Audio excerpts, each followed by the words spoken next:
high expectations for Gilas Pilipinas women's. The women's national team is chasing greatness by winning a third straight gold medal at the Southeast Asian Games happening in Cambodia this May. Now let's go all out on Gilas women's her-storic bid with their head coach, Pat Aquino. Super Bowl kasi kahapon, pare. Yeah. Good morning, welcome back to the show. Good morning. Alam mo, you're one of my favorite guests and I'm saying it on air because I mean it. Kasi ikaw isa ka sa mga talagang regular na pumupunta dito and you always say yes to us. Coach, sabi ko nga Patrick Mahomes. Did you watch the Super Bowl yesterday? It was a great game, but unfortunately... Ano ka ba? Eagles. Eagles. They called Jalen that, Hurts. they called that yellow flag at the end. So it really hurts. Okay. Yeah, and then that was a controversial call, but a great win for Patrick Mahomes, his second. Well, ngayon, Patrick Aquino ang kausap natin. Una sa lahat, kamusta ka? You look good. We were talking earlier sa dressing room. There's some things na hindi natin pwede banggitin on air. But, Coach, how is everything? What have you been? I know you've been busy with the women's team. You've been going to the States, and then kakabalik mo lang 3 weeks ago. Tama ba? So, how's everything, Coach? Yeah, again, thank you for having me here. Always. It's been great being here again. Well, I've been, currently working on the program again. Trying to improve what we have last time, and I just went back to the States and for recruitment, not just for the senior team, but for the under 16, which we'll have the under 16 here in July again. So it's been awesome right now, with Film Nation helping us right now. That's huge, huh? That's huge. That's very huge for me. They just started when we started it in 2020, the early part of January 2020, and we've been doing it for almost 3 years now. So it's been good.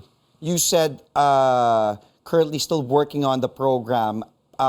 May ang SEA Games sa Cambodia, sa Phnom Penh. So February na. So we just have a few months away from that. Do you have a lineup set already? Because I remember last time we spoke, hindi ako nagkakamali, yung nag-States ka, and then you mentioned some names, Coach Pat. Naalala ko pa nga, sina Henson, may mga binanggit kang names na nakita mo. So now, with regards to the lineup, how is the lineup looking? Because Jack Daniel Animam is in France right now. So kamusta ang lineup natin? Well, it's a good problem for us right now. Yeah, There's a lot of pools right now, Yes, not just locally, but in the States or internationally. Mentioning Jack going back to France and playing there for 2 months, it's a good idea for me. But not having her here, but playing internationally is good for us. Getting her groove back is good. But she'll be back for the Cambodia thing, and hopefully, we'll prepare well. And then also just mentioning the people like Myloni Henson. I've been frequently talking to her. She's also in France, in a pro circuit also there. So Galing ng batang yan. So hopefully she can join us in Cambodia. But if not in Cambodia, she'll be joining us at Viva Asia.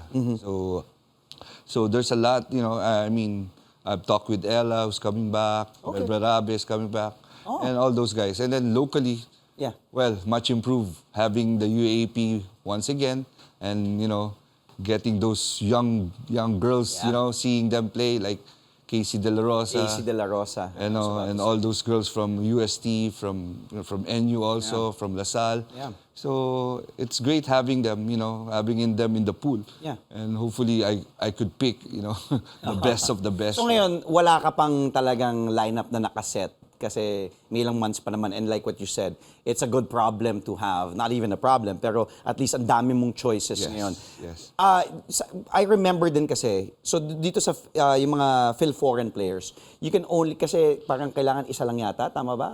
When you're playing with in Southeast Asian Games, anybody can play with Filipino passport. Okay. So, but I don't know if there's changing rules that you have to have 1 year before the tournament. But hopefully that rule would be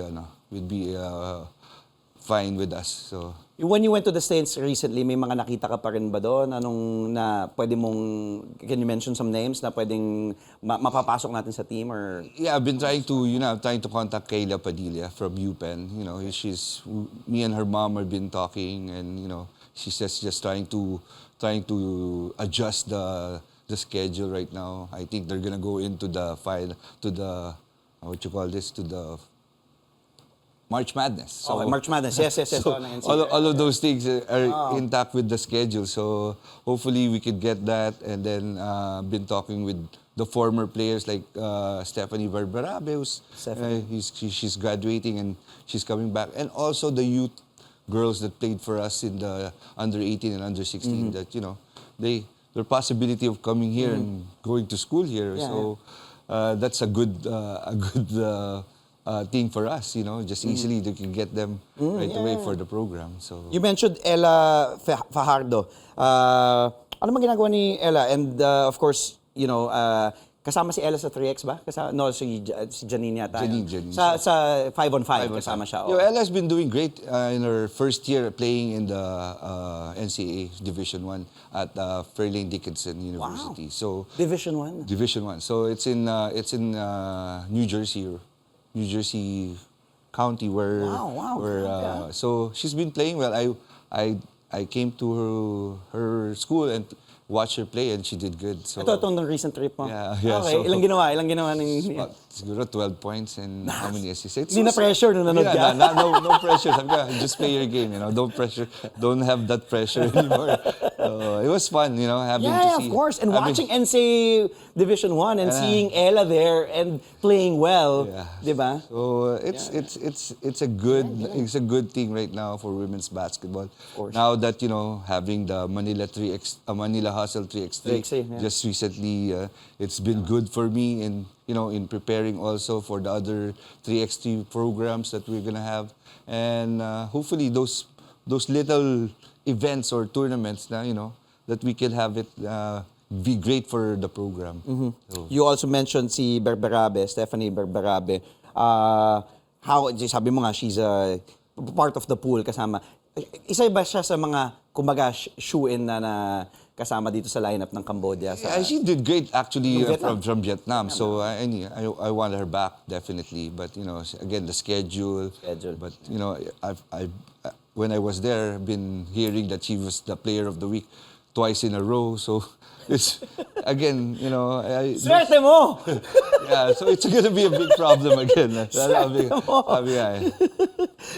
Yung 3X natin, Coach, kasi di ba we got the gold in 2019, tapos nung, dito yun tapos nung sa Vietnam, nag-fourth tayo, di ba? So syempre, gusto natin mabawi. Wala din naman si Jack.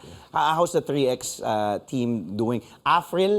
Bernardino still part of that team? I know nag-military, sabi mo, di ba parang...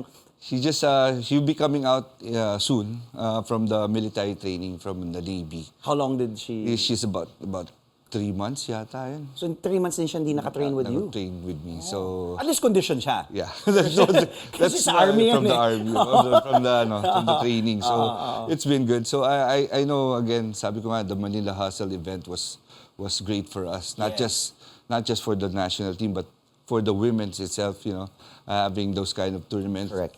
Having international team coming here, it was a tough tournament for us. And for me, it's seeing what we can do more and take advantage of that and be prepared more on the coming events. Like we'll be having this end of March the FIBA 3x3 and FIBA Asia 3x3. This month. Yeah. And then that's sa March. End of March. So FIBA 3x3 Okay.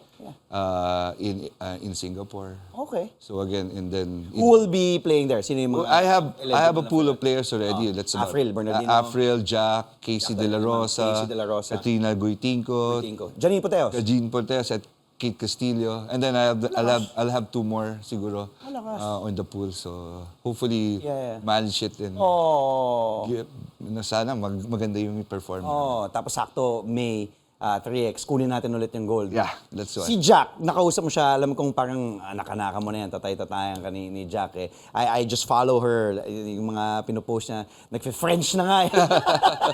Yeah. Galing sa, yung napakahirap na team niya sa Serbia, di ba yung Radnitsky, yung that... I forgot. It's hard to pronounce. Kragujevac. Yeah. Oh, yun. Radnitsky Kragujevac. Tapos ngayon nasa French league na siya, and she's doing well also. Yeah. Solid siya sa loob. Have you been in contact with Jack? How is she, especially after that injury, that knee injury, and now she's parang walang nangyari kay Jack. Yeah, she's been great right now. I know that after an injury, it's hard. Oh. It's hard to to bring back, or how she plays. But then again, this is great for her. Doing stuff in Toulouse. So hopefully she gained back her confidence again and remember how to play the basketball again. But she's good. I've been talking to her every now and then.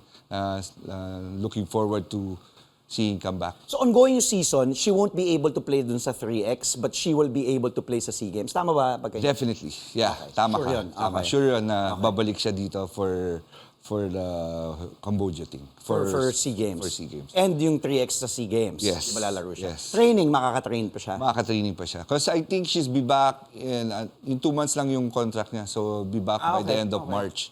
But I don't know kung makakaabot siya doon sa 3X. Yung sa FIBA, yung Sa FIBA yung 3X. dun sa Singapore. Singapore. Pero plug and play naman to si Jack. Yeah. I've been telling her. So, we're like playing it out kung ano bang schedule niya. So, how long will it be? So, hopefully, she come back agad. Si Gabby Bade, one of the stars ng 2022 SEA Games, champions natin. Anong balita naman? Yeah, she begged off because she had a shoulder injury, so she got it operated Pala yun, okay. this year. Yeah. So hopefully she'll be good next year. Pero for this year, For this year, recovery no. muna. Recovery muna. Okay. Coach, pahinga muna tayo. Time out tayo sandali. Yes. And we're still having this all-out conversation with Gilas Women's head coach, Patrick Aquino. And we'll continue after a really quick break. Stay tuned to Sports Desk only here on CNN Philippines. Sabi ko kasi Patrick Mahomes ang guest natin. Hello, we're back. Thank you for joining us here on Sports Desk only on CNN Philippines. Our guest today, there he is, Gilas Pilipinas Women's head coach, Patrick Aquino. Ayan, tama na, hindi na Mahomes. Kasi niloloko ka pa. Sino guest mo bukas? Si Patrick. Mahomes? Si Patrick Aquino tayo. Coach Pat, yung Gilas Women, sabi ko nga, reigning queens ng Southeast Asia. 5-on-5. Yung 3X lang noong 2019, tapos nag-4th nga tayo. Pero tingin ko kayang bawiin naman natin yan eh. Dito sa, syempre, you still want to grow the sport. And what you did was historic for NU and the UAAP. Yun pala, sige, bago, what was your reaction? Parang hindi ko nakuha reaction mo when you found out that record was broken in the UAAP. Siyempre, I felt sad about it, not really frustrated, but sad na hindi natin nabot yung record na 112.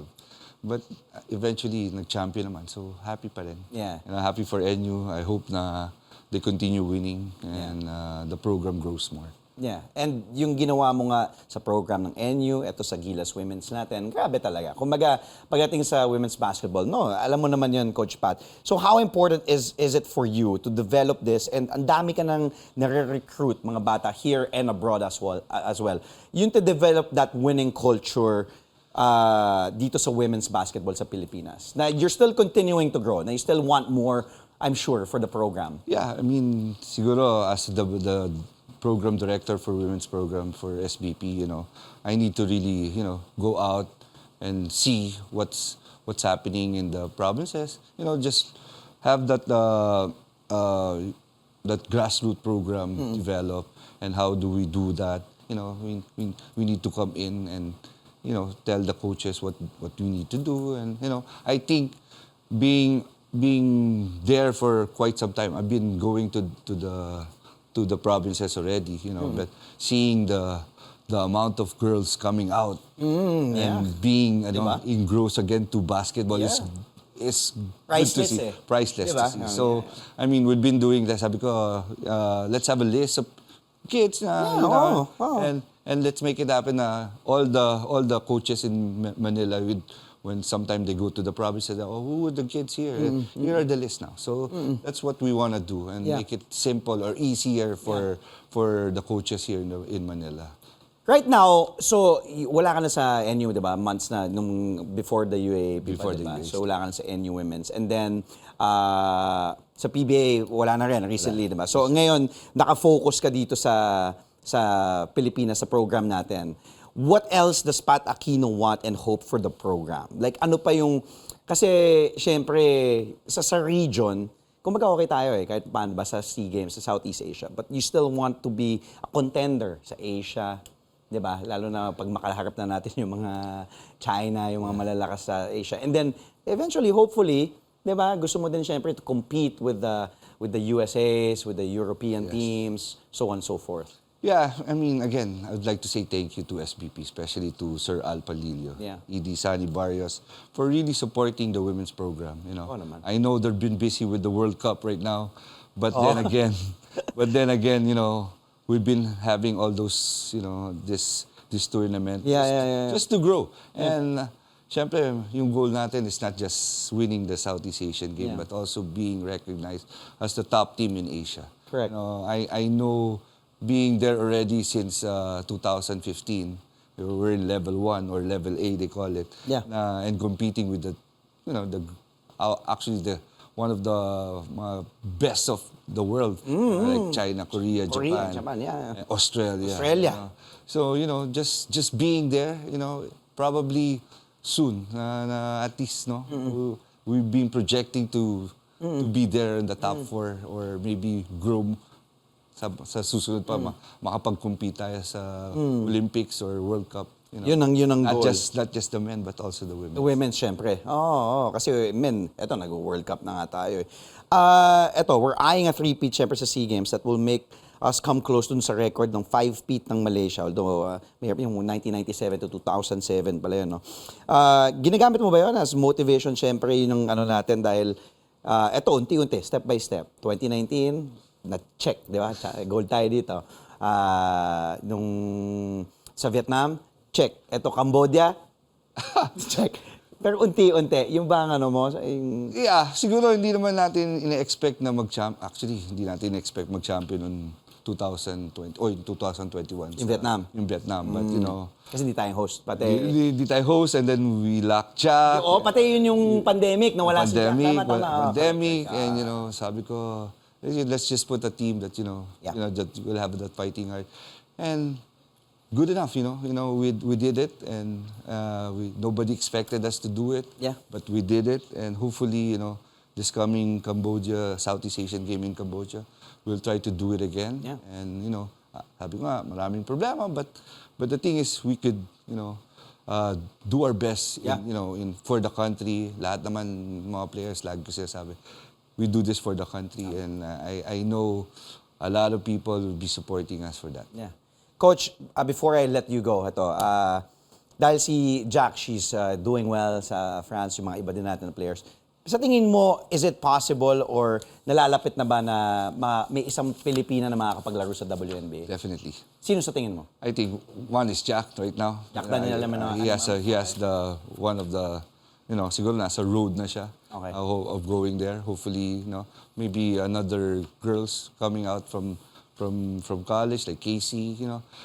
Not just going to WNBA. Let's just say na there's an open road or an open gate right now that we can bring them to other countries and play abroad. And play professionally. Yun ang dati wala tayo nun eh. So now we have connection already that we could bring them to them and you know, open the gates. And I think we have talents right here, and probably someday we'll have it in WNBA. Wala pang kumukontak sa'yo na WNBA team? I've talked with some WNBA teams that, you know, we could bring Jack for a training camp for her. Ikaw mag-coach. Maraming salamat. Always a pleasure having you on the show. Thank you so much. The one and only head coach of Gilas Pilipinas Women's, Coach Pat Aquino. Thank you, Coach.